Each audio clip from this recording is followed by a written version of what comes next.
Please let us know at the time. Thank you. Thank you, Bonnie. I will call tonight's meeting to order at 6 p.m. And if you will all rise as you're able for the Pledge of Allegiance. Where did the flag go? Okay, sorry. I pledge allegiance to the flag of the United States of America and to the republic for which it stands, one nation, under God, indivisible, with liberty and justice for all.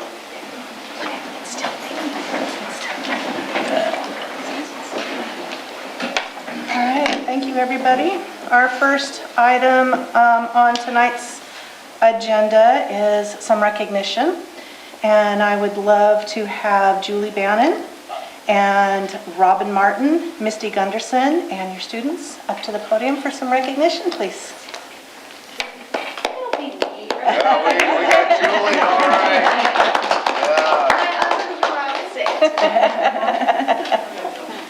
Where would you like? Sorry, yeah. I wasn't very clear. I apologize. Do you have the, my name's We'll still accept ranking. Yeah, I do. just real quick, we are very proud to recognize outstanding efforts of our students in our 18 to 22 transition to work program.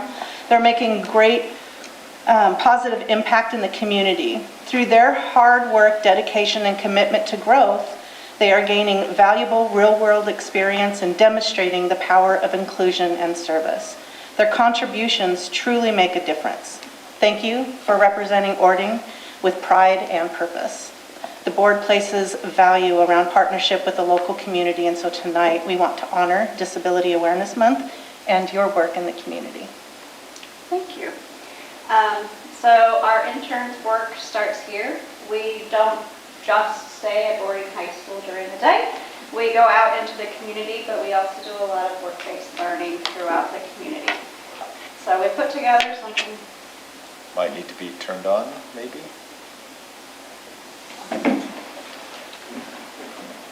There you go. Okay, so our agenda, the first thing I'll take you through is some of our community outings.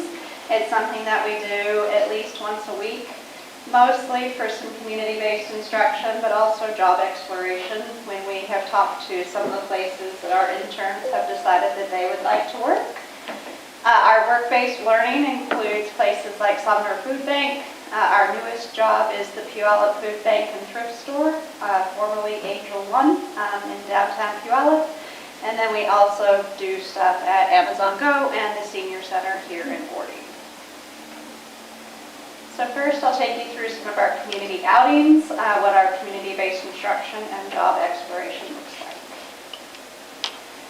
So the first place that we went this year was Yelm Cinemas, because a lot of our interns are very interested in working in a movie theater.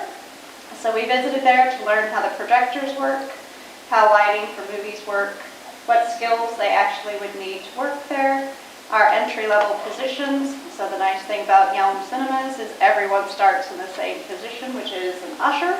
The general manager that actually took us through, he himself started as an usher and worked his way up to general manager, so he had a lot of feedback for us.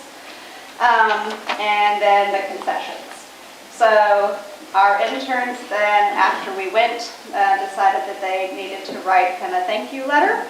And then he responded to us saying that he would love to have us come back at any point in time. So it was an amazing experience for all of them, including me. I did not realize that there are 3 things that you need to actually run one movie theater. So you need the $45,000 projector. That's just the projector. Then you need the sound system. Then you need the server that runs it all together. So it does all the lighting and everything and syncs it all together. So when you go to the movies and your ticket prices basically pay for nothing, so the concessions is what actually pays off their parts of it. So it was a very enlightening experience for all of us. Okay, we have also been out transportation training. Wow. So we went to Tacoma to get on the light rail system. Wow. Our interns bought some Orca cards so that we can actually do travel training, getting them experience to the fact that they don't just have to be reliant on a car, they can actually get on a bus, They can get on a train, they can get on ferries. There's lots of different ways for them to get around the state of Washington. We do shopping and cooking. So once a week, we usually shop at Safeway to help them make some healthy food choices based on a menu. So they have to budget it, they have to research how much it's going to cost when they go to the store, then they have to follow a recipe to actually make the food. So in these particular pictures, they actually wanted to make a fruit platter, so they sat and watched a video for how to actually do their fruit platter together, cut it all, and then got to enjoy eating their fruit. We also do science and art. So one of the things that we do every day is we look at the weather to determine if our clothing is accurate and if we need to make any changes for the week. We've looked at exploding pumpkins to see how baking soda and vinegar react together. Don't worry, we put it in a box so it didn't leak on the floor. We also do art for our recreational activities. Something that we're in the process of putting together is also getting our interns over to the YMCA in summer so they can explore some other recreational opportunities. Our work-based learning. Sumner Food Bank is where we go every Monday morning, where the interns load and unload supplies. They stock shelves and they stock items on the shelves. They also do facing, so they make sure that everything is faced one direction, it's brought forward so it's easier for people to grab, and they have started learning some inventory as well. We do Amazon Go in the Senior Center where they load, unload, stock, face, and help our senior citizens. And when they don't turn up, our senior citizens are very sad. The Puyallup Food Bank, this is a relatively new job, so we have several jobs that we do there. We put goodie bags together, we load, unload, do sales, hang things, and take donations from the people that are dropping things off at the Puyallup Food Bank. We also work here within Ording School District, so sometimes we help our district office staff with shredding, or we make and deliver copies.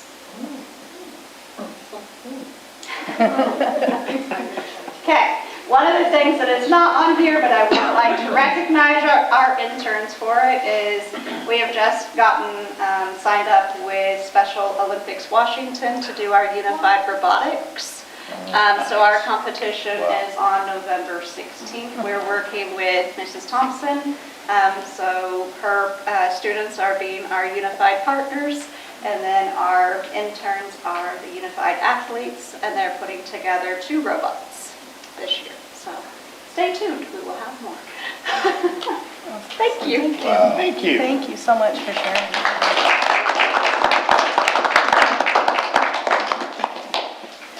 In your experience, has there been a favorite thing that the students like to do? Like I noticed the fruit platter and being able to shop and then put that together. Like, is there something that they all tend to favor, very excited about? You want to answer that one, Casey? No? Each intern has a different opinion. Their mornings are mostly based with work-based learning and getting all of that opportunity. I know, speaking on behalf of Casey, one of the places he likes to work at the most is Amazon Go and his new job at Puyallup Food Bank. Nice. So he gets to open, and then he's also the one taking all the donations and stuff like that. Okay. If you don't mind, we would love to get a photo with you, if that's okay. And Casey, Karen, you want to come on and join us? Yeah. Where would you like? Right over. Okay.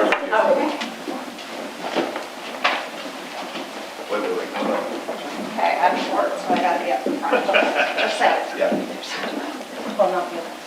Casey. No, thank you. Well, we can do the 2 paras. Would you like us to send the goodies home with you for the paras or deliver them tomorrow? If you want to deliver them tomorrow, Okay, that would be great. absolutely. They should be Yeah. back. All right, you got it. And they should be back tomorrow. So. No, I did. This is like a No, that's for Casey. Yes. And this one. Oh, I'm sorry. This is for you. Yeah. Thank you. In there. Okay. Yeah. Okay, are you ready? I think you got everybody. All right, 1, 2, 3. Perfect. All right, awesome. Thank you. Thank you. We give Julie and Casey.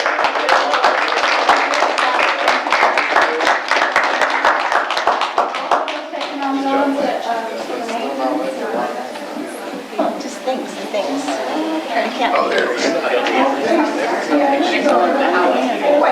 I see her all the time.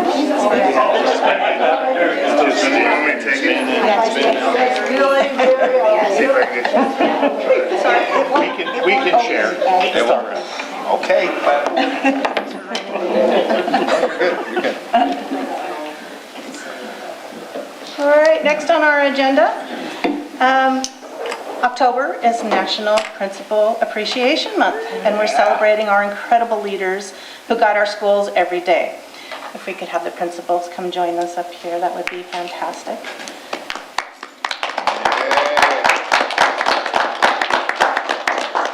We are very grateful for the dedication and leadership of our principals and assistant principals.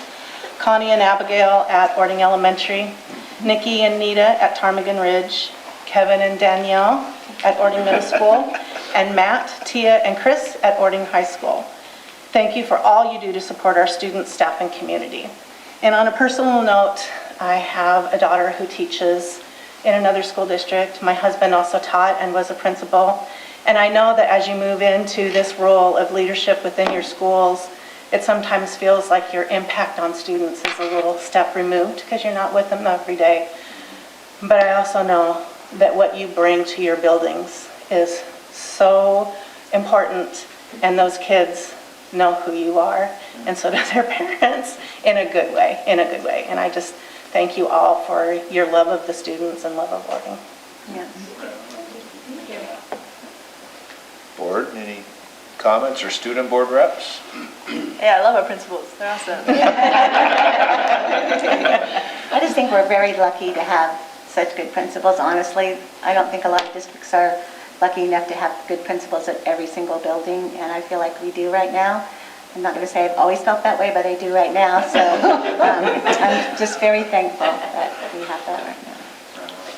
Yeah, I'm with who we have running our schools. I feel like you guys put those kids at a high level, and you're wanting to see them succeed, and that's where your heart and your desire is, and that's just awesome to see. So yeah, appreciate all of you.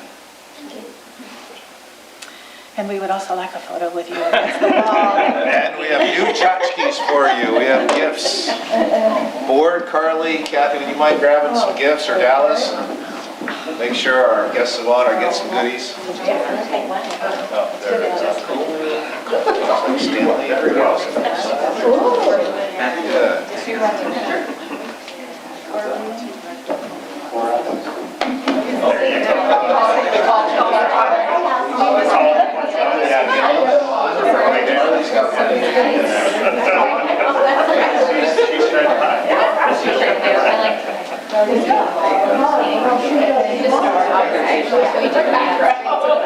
All right, y'all gonna have to squeeze in a little bit. You can have that live angle. Kevin, where are you? Just so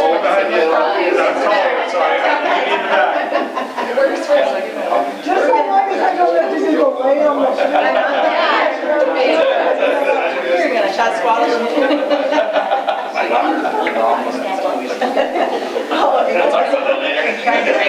Am I blocking their head? I'm sorry. Am I blocking their head? No, you're good. You're okay. Relax a little. Okay, you ready? Okay, 1, 2, 3. Okay, perfect, you guys. Thank you.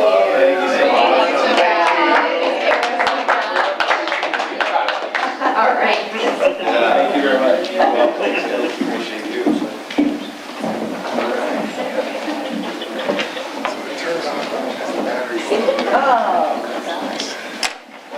So before Melissa goes on, I'm going to do one that isn't on here because I have to do it while the principals are still here.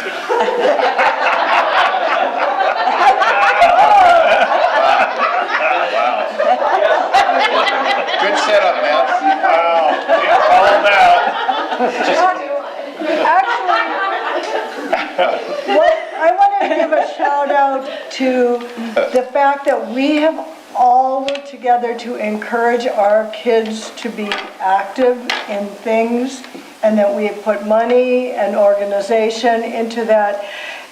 And I've been seeing a lot of how many OMS kids are out for things. And I was astonished when I asked Karn for the numbers.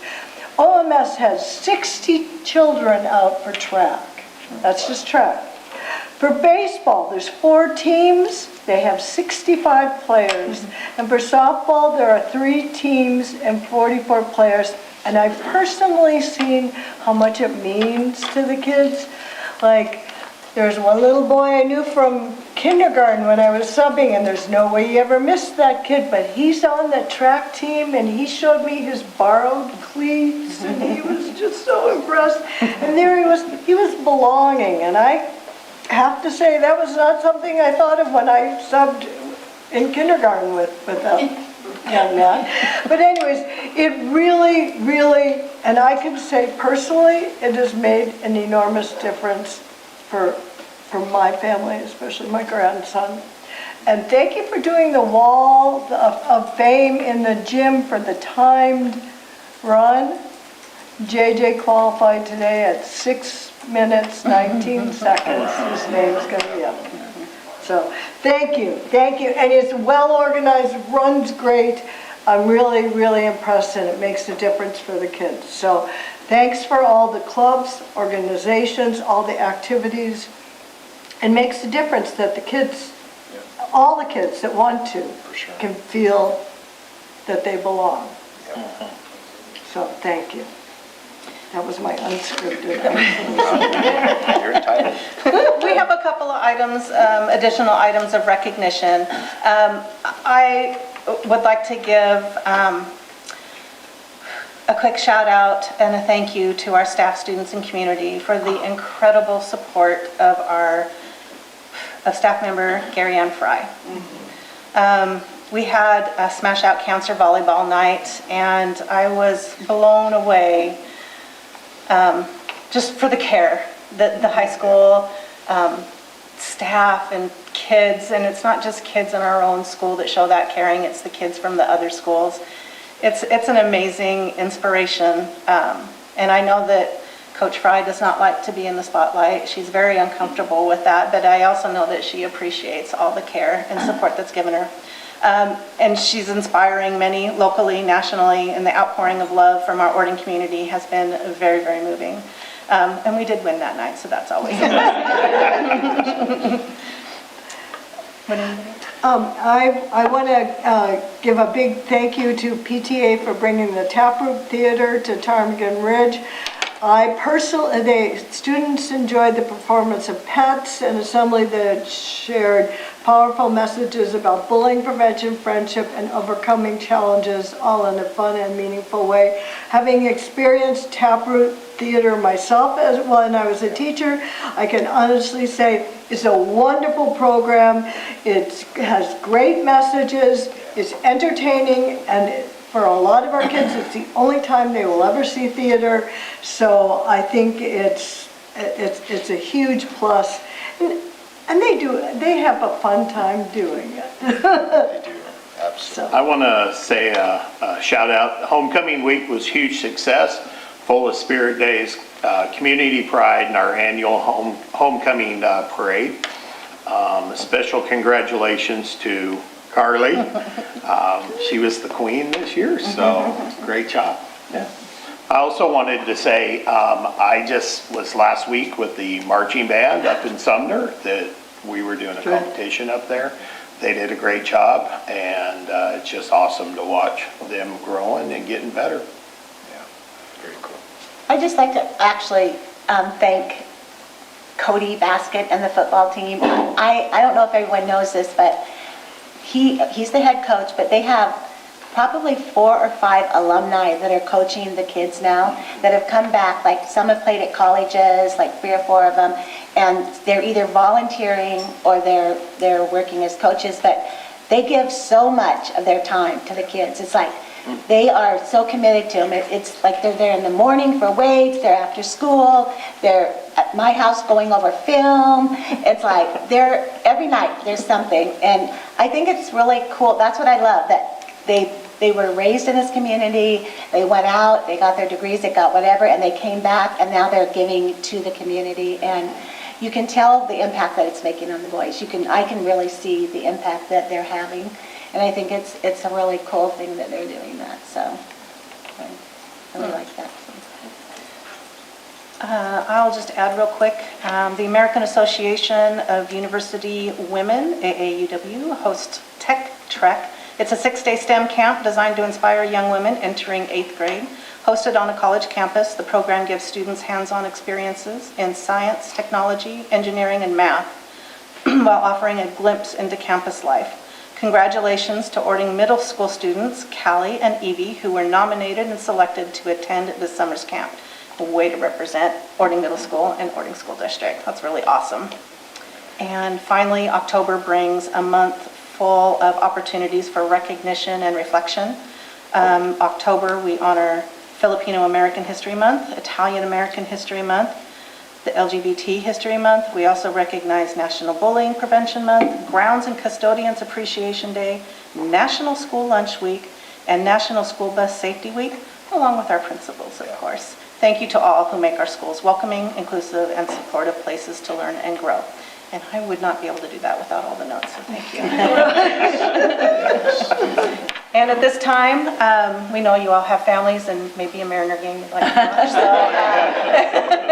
if you all would like to leave, now is your opportunity. All the principals, not the cabinet. Clarify, no, she didn't say you. Nice try. And I won't say, wait a second. Right? Thank you all. Thank you. There's a phone on the floor. Oh, no, somebody. Karen, maybe yours? I didn't want to have to do my work. I can appreciate that. Nobody can argue.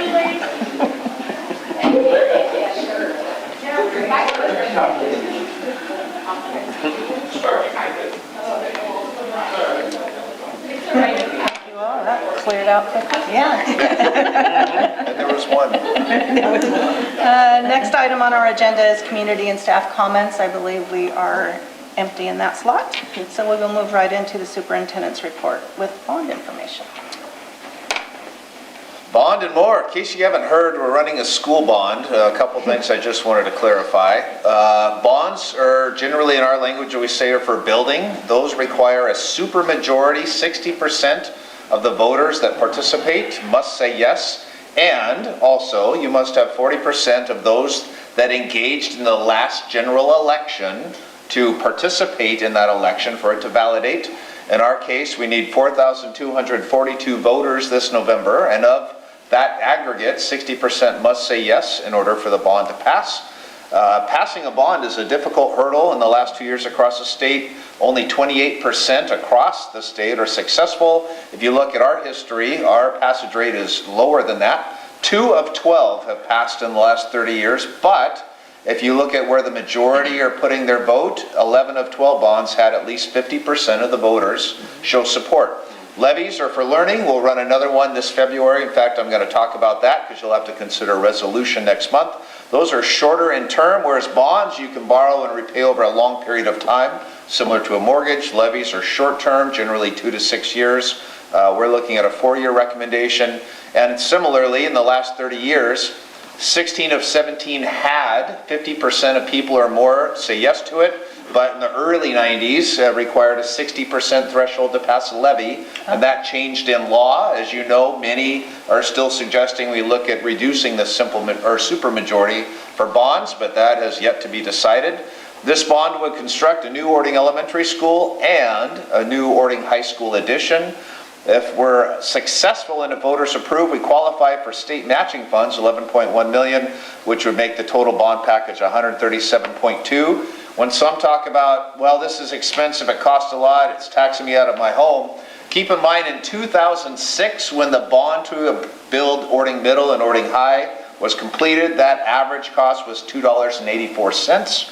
One of the reasons why this is 55% less than the bond that it's replacing is because we've had much more growth and much more homes and much more commercial property. So when you divide the cost by more people, it helps to bring that cost down. How much is $1.27? If you figure for every about $100,000 your home is worth, each month it'll be about 10 bucks. So what we know, and I've shared that previous data with you, I don't have it today, but Orting School District is the lowest tax rate in the county, and you have set a goal to maintain parity and affordability. It would put us right in between Carbonado and Eatonville's tax rate, so we would still be in the bottom 3 or 4 across the county if approved. Outreach activities, you will be hosting a virtual town hall next Tuesday, 6 o'clock. Student board reps, you are invited but are not required to engage. Cliff, Connie, myself, and Matt will share a brief presentation, and then we have Matt Rumbaugh, architect, Liz Leroy, owner's rep, Trevor Carlson with Piper Sandler, he has the financing piece. They'll be in the audience virtually to help answer any questions that you or the community may have. Cliff and myself, along with Brittany, will be leading in-person tours if anyone desires to see what does it look like. In the mailer that's arriving either today, tomorrow, there's a QR code they can sign up.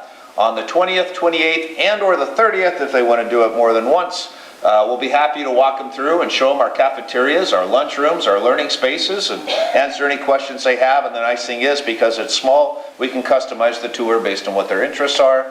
The week after, Orting Elementary, Orting High School at your board work session will host a tour that'll be led by high school and elementary students, and we'll have a couple stops at the high school, a couple stops at the elementary school to answer further questions about what are the issues, the needs, the challenges, and then make sure they have that chance to interact with students and staff to find out what the impact would be if it were to come online. In addition, we have videos, I'm going to show you one in a minute, bond mailer and or a district website with frequently asked questions. And more frequently you see staff, now Director Freese, myself, other staff are online sharing as much facts and information as we can, trying to make sure people have access to current, actual, factual information. We have a video that we put out there. It shows some of the pictures of the new development and hit some sound bites. We didn't have that last month. I thought I would play that for you and for the public's view.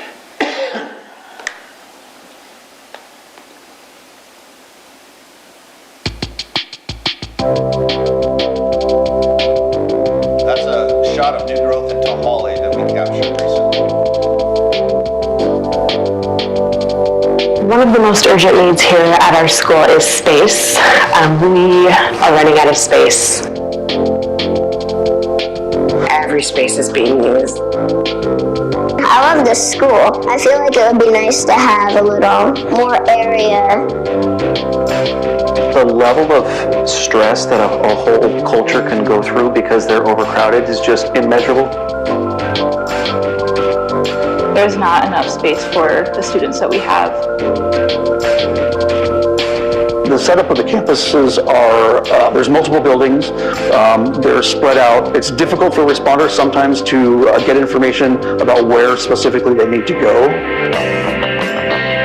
And it's a mess. It causes a lot of congestion and frustrations for emergency personnel and people in our community. Every child in Orting deserves a safe, welcoming, and inspiring place to learn. Bonds are community-based efforts that we want to rerun. In the November 2024 bond, we were just 100 votes shy of reaching that critical 60% mark. So we're hoping this time around we can gather more support. Currently, we're well over capacity in all but one of our buildings. We're at capacity at the middle school. All other buildings are significantly well beyond all of their capacities. So what we see happening, not necessarily just in classrooms, which are full spaces, but lack of bathrooms. We're having to install outhouses in different campuses just so kids have access to bathrooms. And we're having to do different shift work with our smaller students to make sure to get them through the very few restrooms they have in the elementary school. One of the questions we get asked a lot is, how is this bond really going to impact kids? And looking at our high school campus right now, we have 22 total portable classrooms, and 2/3 of our student body spend every day in portable classrooms. And there's limitations to what our portables can offer. So one of the things that's going to happen in this bond, it'll add permanent capacity, 200 seats, but it's going to be in an area that's going to really prepare them for their future careers. Looking at the elementary school, over 300 students right now at Orting Elementary are currently in portable classrooms as well. This will move over 300 students out of portables into a permanent facility. The citizens of Orting are very fortunate to have a school district that is looking to improve their safety. How this bond will impact our school is it will give students a safe place to learn. Our job is to give students every opportunity to succeed. The right learning spaces definitely make that possible.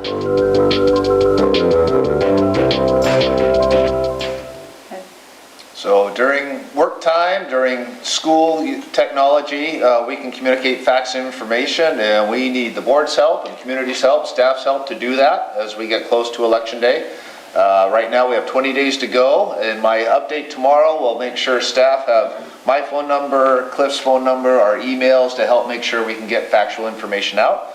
And just want to keep sharing that message, and thank you for your support in championing this message as a board of directors. So can we can share that then on Oh. so we share it all? Absolutely. You can share everything that we make as a system. You bet. Everything we do is in the facts and information world and not advocating for a specific position other than communicating what the ballot is and what would happen if it's passed.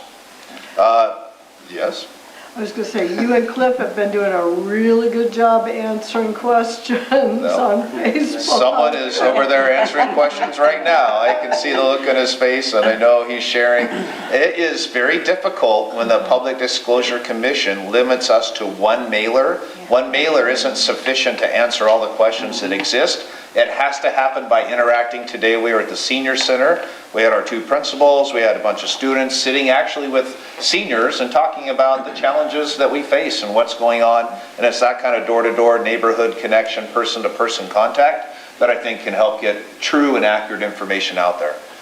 There's a lot of things that happen around the state that don't happen here, and sometimes people are confused by what they hear and what they see, and we want to make sure they know who we are, what we're about, and what we're trying to do for kids. I know that when I met with the Alumni Association, the alumni that I met with were very supportive of the bond, and they have been meeting in the different buildings, and they said they can see firsthand what the conditions of our buildings are. And so they just wanted everyone to know that the people that are doing the head of the alumni are very supportive and support us in any way that they can. We appreciate that. And again, the open invite, anyone that would like to see at any point, the mailer home has a QR link and you can sign up, and we're happy to show you whichever in those facilities, classroom or space you would like to see. The next thing to consider after a bond this year is levy. 2022 was the last time you put that out. It was a 4-year levy. It expires at the end of 2026. So in 2026, we need to renew for 2027 through 2030 if you're still desiring a 4-year levy. We were really close in 2021 when we did the math. We predicted it would cost on average $1.88. And the true average, now that we saw a preliminary rate for 2026, was $1.89. So keep in mind during that time frame, your assessed valuation grew by $2.1 billion. It over doubled, and we were within a penny, so we were pretty proud of that math. This year, however, we're staring at record growth in our district, trying to make sure we capture the assessed valuation. We're staring at a potential loss of all federal funding and a reduction in state funding with our costs continuing to grow. Your rate prior to this last levy was on average $2.07. We think and are recommending a $2 average per thousand with the collections you see. What we'd like to do is bring a resolution for your consideration at the November regular board meeting. Why? We have to turn it into the county in December for it to show up on the February ballot. So we do intend to bring a resolution to you next month for your consideration. What does a levy do? Levies are for learning. That pays for lots of things that are not funded by the state of Washington. Any additional staff member, like an SRO, we had a conversation recently, that's not funded by the state of Washington. Think about your athletic programs you discussed, activities for kids, marching band, competitions. There's lots of things that we do for kids that aren't funded by the state, and that's what the levy helps to do. Celebration time, we've been analyzing our data, looking to see what are the root issues that led to that growth. We were so happily discussing with you in the spring. Aaron's going to share more data now. And what we found in every area, we talked about this in August, where our staff were looking at priority outcomes and ways to assess and intervene. Every school found that when they did that work and partnered with kids, where kids knew what the outcomes were, they were setting goals, tracking their progress, our leaders found irrefutable evidence that it led to increases in SBA. So what we found is those things we talked to you about at the start of last year that we wanted to focus on, guess what? It worked, and it led to record growth. So we're really excited to see that in the data and actually be able to prove that with the way we mined the release data.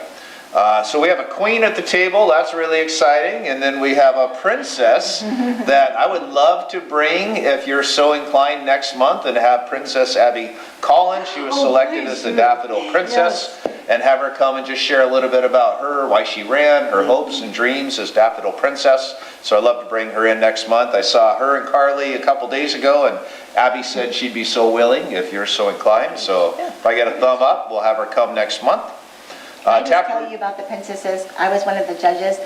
Okay, seriously, they were all so good. You guys were all so good. I mean, it was so hard to even, sometimes it's like pretty obvious. No, everyone was amazing. And your questions and your speeches and your impromptu question, it was, all these women are so incredible, talented, yes, well-spoken. Yes. I was impressed.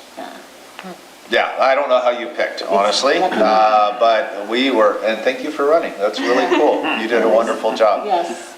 Taproot, you mentioned that. We are thankful for the PTA partnership. They're hosting Trunk or Treat tomorrow night. Their first activity, unfortunately, we had to cancel. We had a little bit of an outbreak in our school and lots of sick children, so this is their first launch. Kathy and I will be there tomorrow, sharing information about the bond, and we actually have our architect coming with virtual reality goggles, and students will be able to peer inside the new Ording Elementary School, so that should be a fun little connector tomorrow too. Where do we go? That's the Ording Elementary, will be in the cafeteria. Okay. Homecoming, just want to share a few photos. These aren't ours. I don't know who took these, but they were awesome. And that's what it's all about, coming together and being in a community as one. Got some pictures of the celebration with Coach Fry, Smash Out Cancer.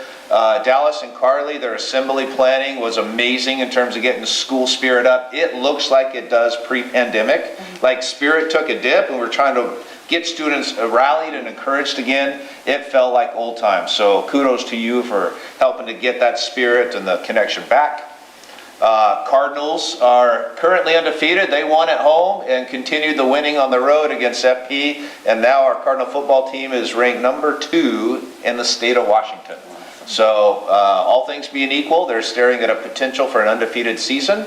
And get your Cardinal warm gear ready because there's going to be some playoffs to go to here in a few weeks, we think. We are fortunate to be partners with Maritime 253. That's a new state-funded and approved skills center in the Tacoma School District focused uniquely and solely on the maritime industry. Matt and I got to tour that facility and it is coming along nicely. And we think the start of next year, our students will have a chance to attend. How are they going to get there? Superintendent Josh Garcia, myself and Matt discussed ways to partnership with Pierce County, rideshare, van share, to see if we can build a connector from here to get students there. So we're working on the transportation now early so that hopefully this spring we'll be able to communicate to students as potential interest to register for next year.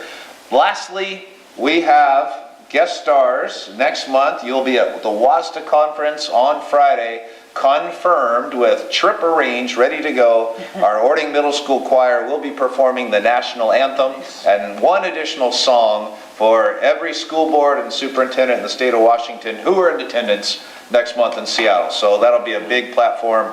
I mean, not Mariners cool, but it'll be a big platform for them, and we're really excited that our students are featured on that kind of prominent stage. Yes. That concludes my report for the month. Plenty more things happening, as you mentioned, but we want to get done sometime tonight. Happy to answer any questions you may have. I definitely don't have any questions. We all good? I think they got thrown at them right in the middle of it. Yeah, that's true. All right. Well, we will move on to our first report of the evening with the student representatives. Yay. Okay. This month was a busy month. It's October. October is always a busy month. Same start of school. October was filled with our homecoming week. As you saw, there's a huge turnout. Very exciting time of the year for the high school, and we plan to keep the spirits going. Very excited because, like, I think what you're saying, like the curve after COVID, like it took a dip and it's coming back. I haven't seen a class be so engaged and so excited for like shaking ping pong balls out of or candy out of a box. Like, it was super awesome. And then our fall sports are going super strong. Almost every single one of our sports are doing like well above like our league. They're not like sitting at the bottom of our league. We're doing really good in our league. And then on Saturday we had our town harvest fest, and it was so super awesome to have our Ording High School students be there to help volunteer, set up, break down, and be a part of that. And then tomorrow we have the elementary school's harvest carnival that was brought up, but NHS is also doing their trunk or treat that same in their parking lot, so it's going to be all kind of connected, where it's like you walk in, trunk or treat, and then go into the festival. And then on October 25th, we are planning our haunted house at the high school that is open to the community. The last time we did it was my freshman year, so I'm very excited that we get to plan it and do it again. Is that put on by the leadership? Yes, it's a ASB run thing, but we kind of coordinate it with, we get other clubs to do a section of the haunted house. Okay. The year that I did it, it was between FFA and ASB mainly, but I think this year we have more other clubs getting involved. Good. Yeah. And then that was doing Yeah. Okay. So earlier this year, the executive ASB team came together and we made some goals about what we wanted to work on this year and kind of improve on, and we met with Mr. Carlson and we talked about it. And our main focus was to increase school spirit. And when we say school spirit, we don't just mean like showing up to the pep assemblies and being super excited, which is really cool to see, but kind of creating a sense of pride in being an Ording Cardinal. Because what we get out of pride is people kind of start to take ownership of the area that they're in, and then they start to take like natural action about, you know, showing respect to the custodians and showing respect to the classroom and the teachers, and just being really involved in making sure that they are happy to be in that campus and feel pride in what they're representing. And so we wanted to check back in with our executive ASB and ask a couple questions about how we feel it's been going so far this year. And so first we asked, you know, what strengths have we noticed? And the first one, easy one, a lot of excitement at assemblies, showing up to games, forming like strong student sections, like obviously the pink out for Miss Friday, that was a super awesome game. Even like soccer games, last year I went to a lot of soccer games and they weren't as hyped up. We've seen a lot of really strong student sections at soccer games, and like all the volleyball games, everyone's turning out for those games. Spirit Week, as you may have seen on the Instagram, if you guys are all watching Instagram, we're getting a lot of people dressing up and, you know, looking to like be represented on the Instagram and stuff and see, you know, we have a lot of people participating, and that's been really cool. That's good, love it. And actively commenting and reposting and, you know, showing, yes, this is our school. So those are some strengths that we noticed. And Can I add to that as well? I don't know if you guys follow our OHS Spirit account, but it is pretty awesome. You'll see some Dallas features in there. Yes. Really? And a lot of videos. It's so awesome. I love when you interview the kids about funny questions. It's so like, what animal do you want to be? It gets people really excited to like want to be involved. Like, I want to dress up, so they ask me questions. Yeah. I want to dress up. I get a little prize out of it. Like, it's really fun. It was super fun. It's fun to watch too. And then we also noticed that we are kind of proud of our sports seasons right now. We mainly discuss this with our executive board, and we're like, what are strengths, weaknesses, proud of, things to improve on.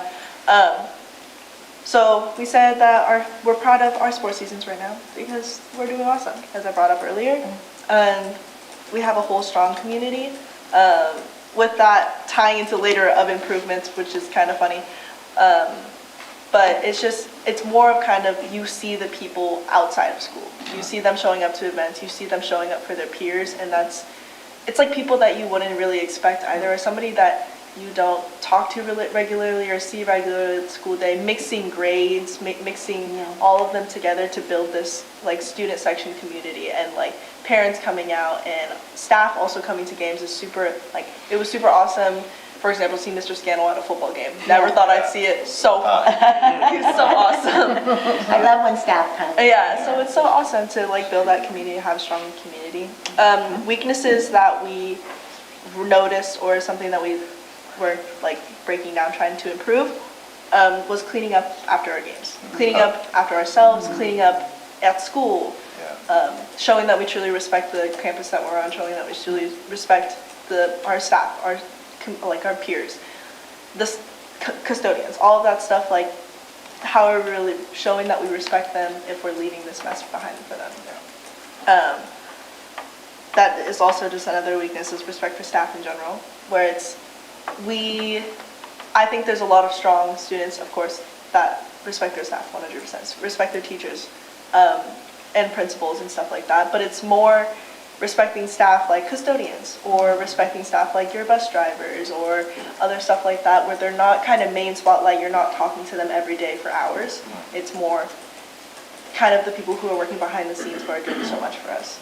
Like earlier today, I never really get school lunch, I kind of bring my own lunch, but today I got a school lunch, and seeing the line and seeing people really like being all rowdy and kind of no thank yous to the lunch lady for when they're handing you their food, or kind of being needy and kind of, and then there's stuff that gets dropped on the ground and then they just leave it, walk away, because they know it's going to get cleaned up, but really, are you respecting? Right. You're able to clean it up, make their jobs easier, So those are our weaknesses, And then we asked our executive ASB, well, how can we improve? And so number one, we can lead by example. Especially not just executive ASB, the ASB, now that we have a full ASB team, it's very full. So if all of these leaders are around school and we're saying thank you and we're picking up things, and people see us be an example of what we want to see around campus, people will follow, especially if it's the leaders of the school who are always showing up. People will notice that. We also said we can just put up, simple visual examples and posters, probably promote it in classrooms too, just making sure we're picking up after each other, especially since it'll create just a mutual sense of respect. It goes a long way for custodians to hear like a simple thank you, because they'll remember that and they'll know, oh, that student really has respect for me and they care. And it goes both ways. And students will notice it too, and it'll just be naturally benefiting each other. And then we also have a new program this year called Minga. And we want to utilize that new program. Minga can be used as a hall pass, but it also can be used to award students points for positive activities. So when you go to games and stuff, and if you bring your ASB card, they can scan your ASB card, and then you'll just naturally get points to go to your thing. And last year we used spirit points at assemblies. When classes compete, they earn spirit points. But now we can keep easier track of that on the website and then give individual points too. And so when we can get the student store open, they can use those points to buy snacks at the student store.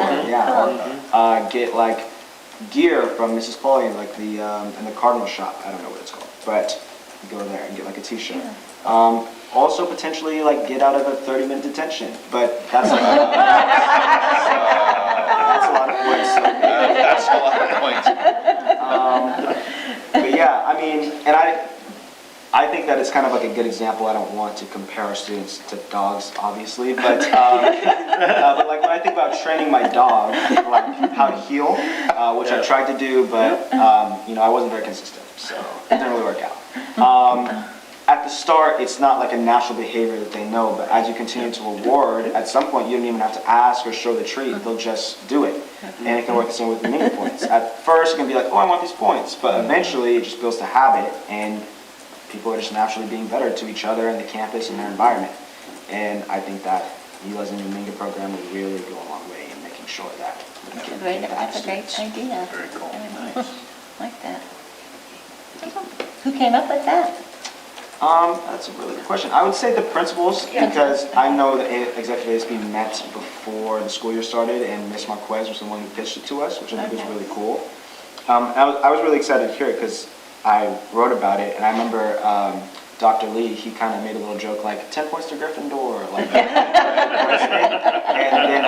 and then it just became a reality, which was really, really exciting. So yeah, so the principals, that's it. Cool. That's the first thing that went through my head too. I'm just now reading that series of books. Wow. Yeah, I know, I'm way behind, but actually I think I appreciate them more. But that's the first thing that went through my head, 10 points to Gryffindor. I just want to compliment you on your leadership skills, your culture of caring, and your introspective way of thinking about things and how to improve and what to improve. And your lead by example quote, that's going to take you guys far in life. Great job. It'll go a long ways. Yeah, the more that you guys are stepping out and doing it, they're going to see it. They're going to be like, hey, if Dallas is reaching down and picking up the garbage off there, I can do it too, right? So, yeah. Thank you. Very well done as usual. Thank you so much. Next report is Mr. Freeze with our enrollment update and class size overload for 2025-26. Is this just a prepared by? Prepared by. My apologies. Okay. I mean, unless Bonnie threw him a curveball You again can this talk month, about I it don't if you know. want, you know. Yeah. I may have pranked Bonnie this week, so I gotta watch for that. All right, no presentation. Are there any questions? No, just crazy how many Yeah. we have. It's always fascinating to see that report. Yeah. Yeah. And we're never not surprised. And when you see the middle school that was Yeah. under last Yeah. year and now you're like. That is the big you're just surprise, like, wow. really. Yes. Is the middle school. We are officially over capacity in all buildings now. Yeah. The Oh, middle school goodness. definitely took a spike. It's crazy. Yep. All right, thank you for the report. This one is definitely presented by Dr. Aaron Lee with our strategic goals progress. So I get the opportunity to go to PLU as a guest lecturer, which is kind of fun. I get to talk to these master's students that want to be teachers, which is really cool because there's a lot of people who still really want to work in schools, which is fascinating and great. But the question they always ask me, like the number one thing that they're really worried about is getting a job. And so they say, so what do I do to get paired? And I say, go look at the district's strategic plan. And they say, well, why do we care about that? So it's because, I mean, the reality of a strategic plan is that it is our commitments, right? And so if you want to see what the district's committed to, look at what they set goals by, and look at what the schools are doing with that as well. And so since then, by the way, none of them thought they'd get jobs, all but one did. Really? So I just got the last report, so all but one. That's So great. that one's interview, so Wow. yeah, cross your fingers. Very good. Yeah, it's good stuff. And it's hard, not that easy to get jobs right now. It is really hard to get Yeah, jobs right so- now, yeah. So, but it's, you know, I love the fact that there's still young people that want to do it, Yes. so it's great. Even though teaching is hard. So here's our calendar, and really we're in October, and so this is one of the bigger presentations that I do, and so hopefully you took a look at all the data, what's in there. We got a lot of stuff that's in there. But the reality is we're looking at our strategic goals and our commitments to each one of those. And the first one is really around academic growth, and I've been standing up here for, 3 years now, saying that the only way to measure, not the only way to measure students is the SBA. Like the SBA shouldn't be the end-all be-all, but it's an important measure for us. It's because it's our commitment to really get kids up to that bar. And so tonight I'm going to talk a little bit more about the SBA and the WCAS, which is a science test. But also the parts of the report are really around attendance, because these are all like measures. It's our commitment. If kids aren't coming to school, what are we going to do about it? Right? Really important to think about. And we're also talking about student support systems. This is when we start, that's why they have us disaggregate the data. That's why we pull out certain groups of kids and look at them along the way, because we want to make sure that we're impacting all kids in the best way possible. Okay, so those are our goals. Remember those? Yeah, you're all instructional leaders, so straighten that up. So here's a quote that you've seen by Ed, and he talks about, like, for the last, well, at least 2 years, we had a kind of a negative slide in our data, and I got to tell you, for the last 3 years, I did not want to do this report. I looked at all your eyes, I'm like, oh, wow, this is going to be another daily dose of disapproval. But the reality is that existed for us to really think about the foundation for growth. It takes a while to turn schools around, and we're doing a great job. So like most of our schools now are growing, and in fact, all of our schools are growing. I mean, I can say that with clarity. And there's a quote that I always remember, and it is, you know, what you celebrate, what you confront, what you collect data on, is what you get. And so over time, we've celebrated, confronted, and we're collecting data on those things, so we're getting better results. So today, just to be clear, we're talking about Smart Balance Assessment, and in case you forgot what grades it's administered, it's grades 3 through 8, and then 10 is the SBA, and that's in math and ELA. And then the WCAS, which is the Washington Comprehensive Assessment of Science, is given in grades 5, 8, and 11. So I tried to fit as much stuff as possible on one slide. How'd I do? Yeah, there's a lot, pretty good. All right, good. The difference you'll see in this slide between previous years is that I included something called foundational grade level knowledge. Now, if you think about just proficiency, it's levels 3 and 4, and that's where the state sort of cuts it off. But if you look at how many kids are really close to that, they call it foundational grade level knowledge. Those numbers are pretty encouraging for our district. We're looking at a majority of our kids across the board. But even with that, we just talk about proficiency, there's some huge celebrations here. If you look at like Ording Elementary is a great example of that. Their 5th grade, they had 18% growth. Now that's it's a school of about 500 kids. 18% is significant in 1 year. Yes. That's a big deal. Ptarmigan Ridge, by the way, all their grade levels grew across the board, which was really amazing. But their 3rd grade math grew 11%, double digits, right? And then take a look at 4th grade ELA, that grew at double digits at 13% too. These are huge numbers for us, right? And so we did have growth across the board. The thing that was really interesting is Ording High School. So I talked to Matt about that 22% growth in ELA. And he's like, we do that every year. Like for him, it wasn't even a big deal. And I'm like, 22%, that's huge, right? But for that high school, like they're so great at like taking kids where they are and they move them through that's a normal number, 22%. Nuts. The next measure is really around student growth percentiles. And if you were to take students who got a level 1, for example, remember it's level 1, 2, 3, 4. Level 1s, what they do is they take all the kids level 1s, and they say how many of those kids like got better, they improved their overall score, and they only compare it to other level 1s. And so if you have it's a percentile score, so 50%, and they're compared to everybody else in the state, means you grew at the same rate as everybody else, right? Everything above that means you grew faster or more. Everything below that means that much less, right? Remember that? Okay. And so here's the student growth percentiles for the state and for the district. By the way, everyone always asks me, why does the state have a 50% percentile growth? It's a quiz.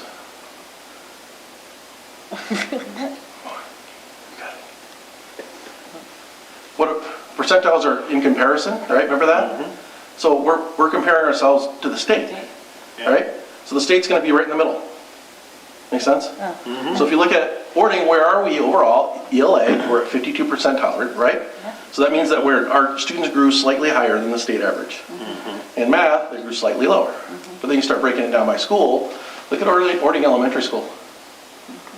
That is some growth to be proud of, right? Really impressive. Well, Now, they started that math program that they just presented to us, was it last year? Last year. Yeah, that's good to see. Yeah. right, yes. Now, you're probably saying, well, Ptarmigan Ridge, how come their student growth percentiles are lower? Well, they have a higher proficiency rate, right? So for their students to increase past that, it's harder for them to do that, right? But Ording Middle School, great scores there, right? Now, Ording High School doesn't have any student growth percentiles because, get into the quiz. High school. They don't need to grow, right? Well, It's it's just barely one, tested it. it's just one They only time. did one time. Yeah, right. So you have to have 2 years in a row Yeah. comparison from 1 year to the next to have that show that growth along the way. But a lot of celebrations here as well. I mean, student growth percentiles are, I think, a really important measure of our growth. So here's one of our, yeah, go I ahead. wanted to ask a question. Under the Ording Middle School, that's the only place I'm seeing mention about the students with disabilities and the homeless students. Is that not an issue at the other ones, or it's only more apparent there? I don't. Yeah, so I had 3 bullet points right there. So I can't tell you across the board that our homeless students had a student growth percentile that's higher than the state, or even students with disabilities, but that particular school did. And that is significant when you have a group that is really hard to push forward and really think about, like, how do we get them to grow along the way? That's a strength of Ording Middle School. So that's a great celebration, I would say. Yeah. I can't even imagine with the homeless students. Yeah. And I know that kids with disabilities, I'm just glad that they finished. At least in my family, I'm just glad that they finished. We see that the students with disabilities at Ptarmigan Ridge as well. Oh, is it? Okay. Oh, all right. And, you know, one thing I mentioned, and Ed will probably at some point point this out, I think some of our schools are going to win some awards for their student growth data. I really do. I think they're going to be recognized by the state at some point, so, for this data. And by the way, I am in no way saying that we don't need to get to 100%. No. Okay? Because I believe that we will. We just got to keep going. That commitment's there. The commitment is around 100%, not around 50, not around the state average. It's 100%. That's our commitment. This, I think, is a great celebration for us. If you look at attendance, our attendance rates have been pretty low. In fact, much below the state average. Our attendance rate, remember, attendance rate is if I miss 18 or fewer days, that's considered, I'm not chronically absent anymore, right? So what percent of the students missed 18 or less days throughout an entire school year? Huge celebrations across the board, I would say, right? Yeah. So the question is, what are we doing? And I just wanted to point this out, what are we doing to get growth upon growth? I mean, Ed talks about year after year having growth. Well, I can't predict the future, but I'm pretty confident that next year I'm going to be smiling again. And next year I'm going to be reporting data that is even better than this year, right? I can't 100% promise it, but it better happen. Right? What do you think you're doing on the attendance? What are the strategies you're using? That's a great question. Good question. I don't know. Oh. I mean, here's what I guess. I'll guess. I don't know anything, right? But I'll guess. I think it's our work around at student agency. When we start putting students in the driver's seat, in other words, we ask them, what is your identity and how does it connect within schools? Then now they see their place in the school. And so when they're gone, that creates a loss for them, right? Yeah. And so now they see the relevance of coming. They see themselves as mathematicians, scientists, writers.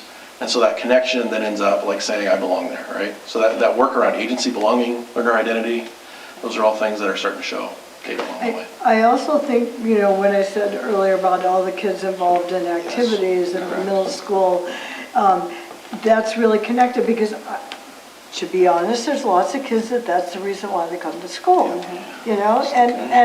and we're providing them that kind of identity, that kind of agency, that they're important too, and their activities and their interests are important. And they're building relationships Yes, with all I was those, just gonna, right? yeah. And so now all of a sudden, that's important to them Yes. at that point, right?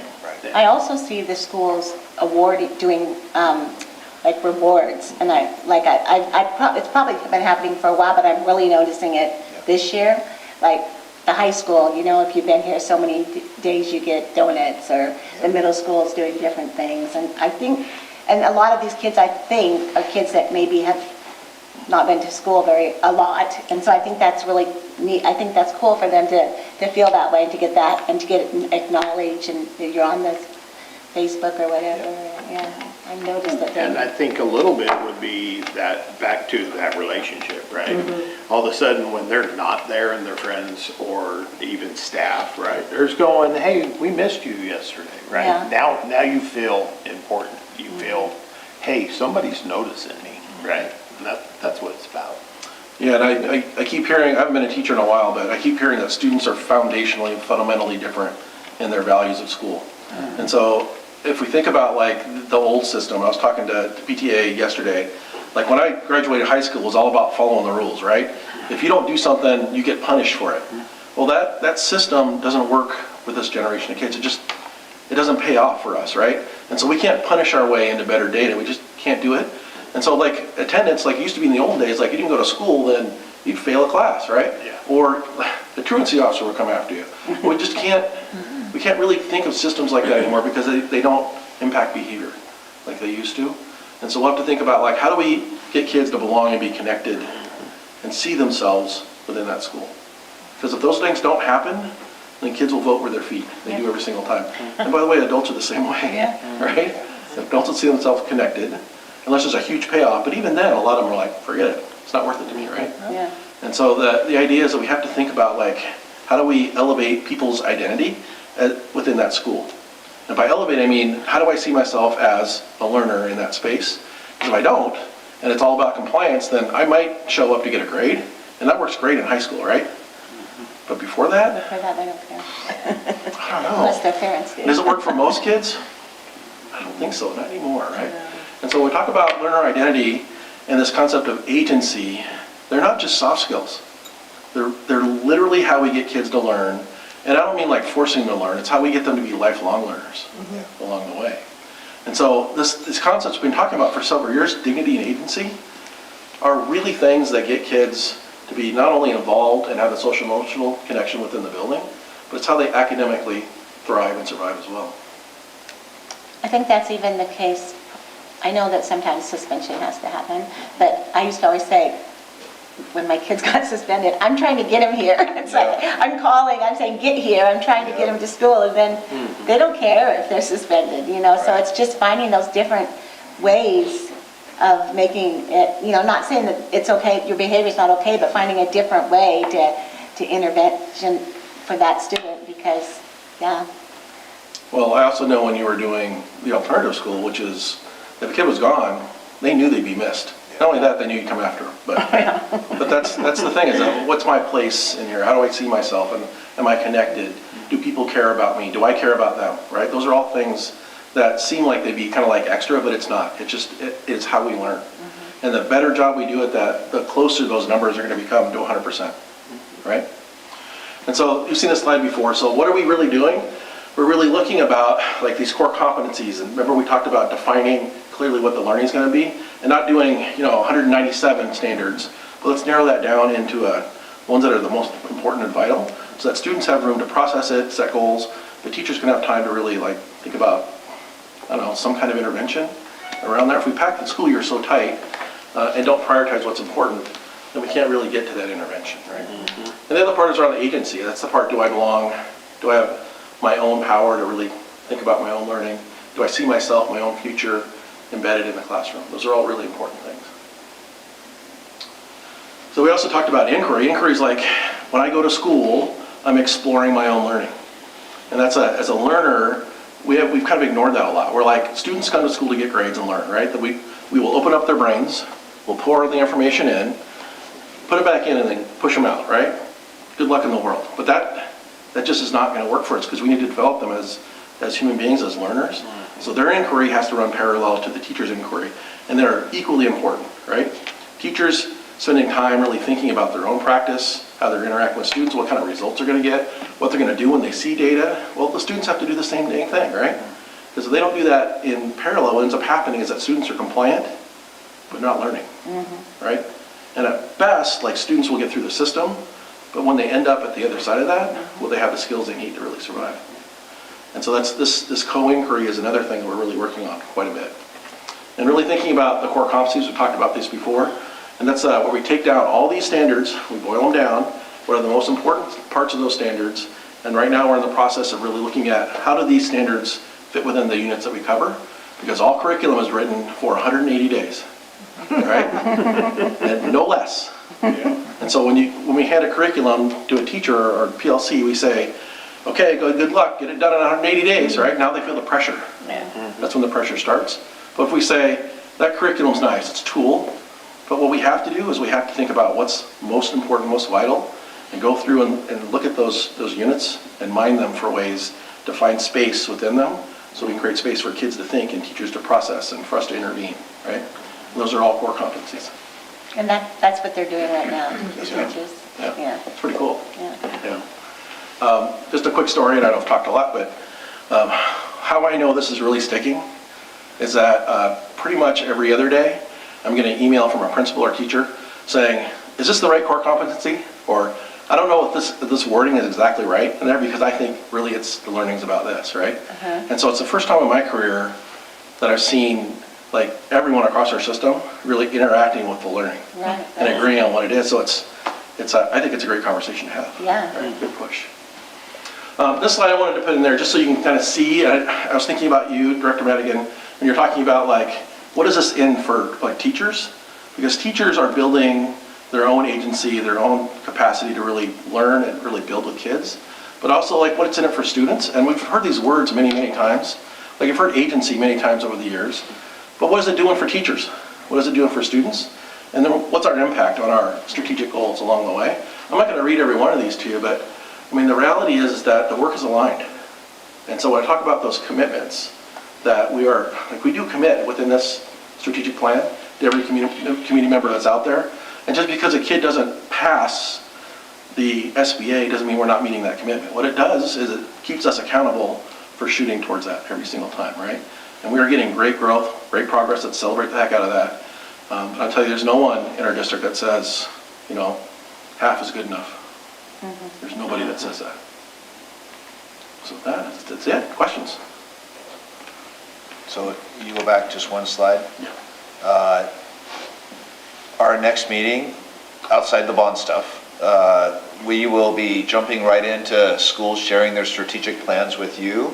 And those are some themes and some ideas that connect back to last year and what you can expect to hear as they think about their celebrations and what they led to growth. They'll tell that story to you. That'll be in their public plan. You'll hear some information about what they think is still in the way and why did things work, why didn't it work, and what are we going to do about it. That's a theory of action. So we wanted to, Aaron's kind of connecting these ideas of like how did we build on last year's success and where we're going this year. So you get some background knowledge heading into that because it's going to be like a speed date adventure again, where we go 20 minute, 20 minute, 20 minute, 20 minute, right? But that'll hopefully give you some background so that you walk in kind of reminded and refreshed last year's work and then anchored about where are we going this year and how do we dig deeper and do even better. So thank you for, that's a lot of time to put all those ideas together, so thanks for doing that. And hopefully you can spend some time diving in and connect the dots, so when you're sitting with our leaders next month, you'll have some background knowledge headed into that.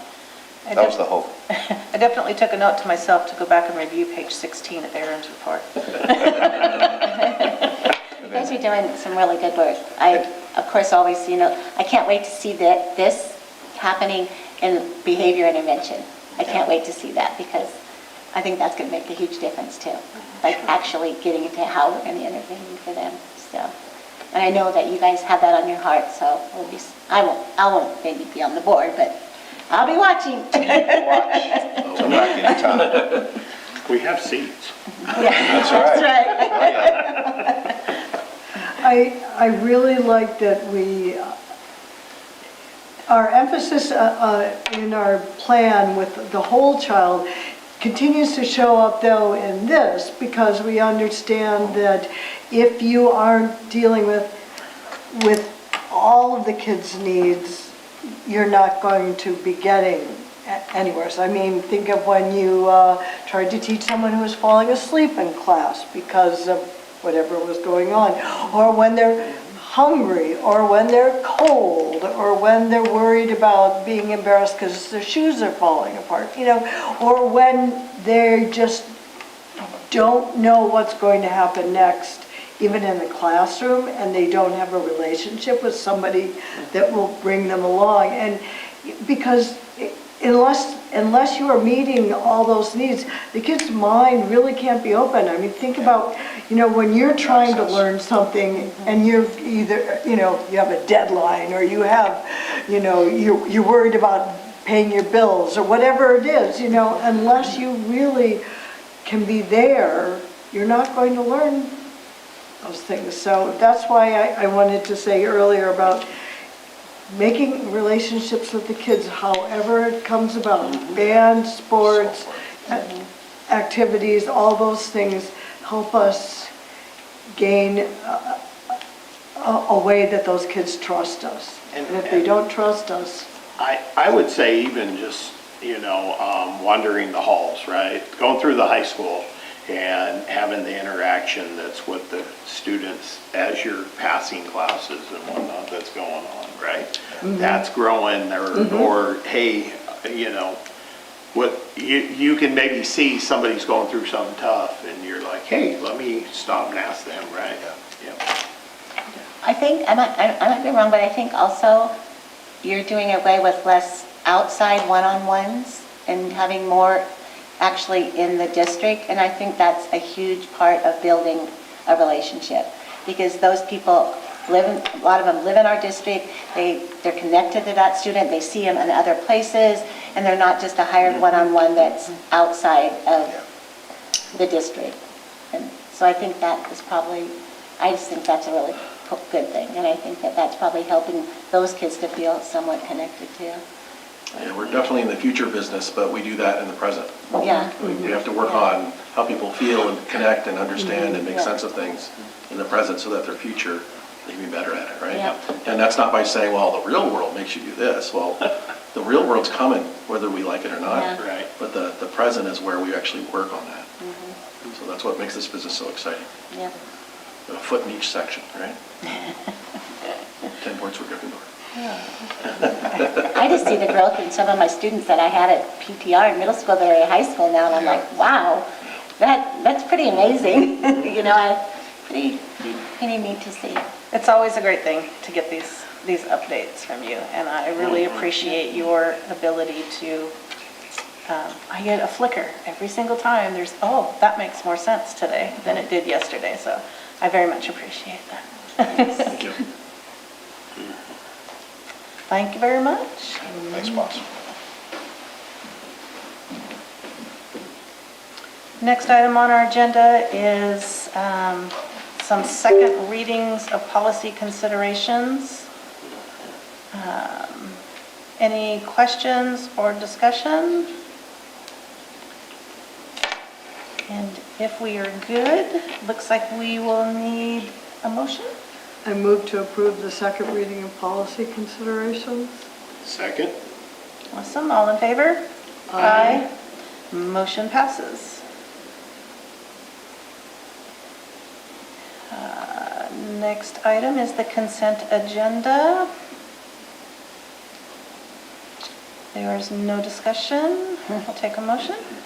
I move to approve items 1 through 4 on the consent agenda. Second. All in favor? Aye. Motion passes. Oh my gosh, I was looking at a different type of budget today, and I could not understand a thing on it. And I'm like, thank you, Marcy, for doing this so others can understand it. 'Cause I'm comparing the two, and I'm like, I'm showing somebody, look at the difference here. You can actually see what this person is saying. This one, I'm having to go through every little thing and try to figure it out. You were right about that. I actually modeled mine in my job after Marcy.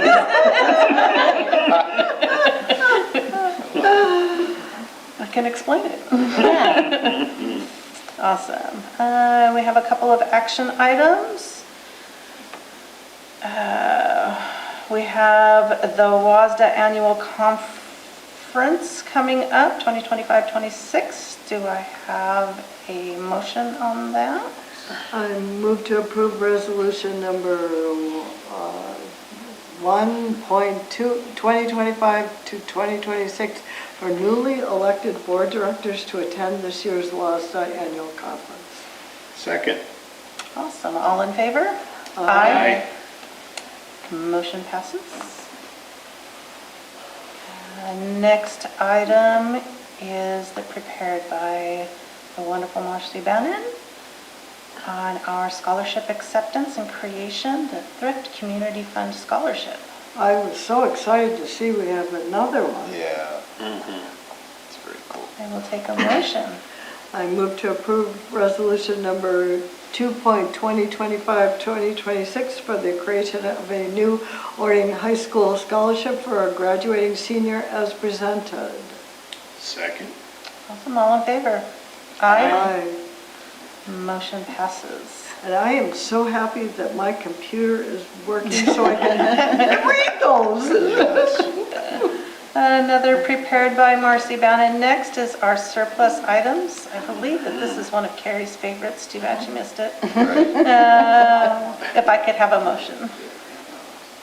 I move to accept the surplus list as presented.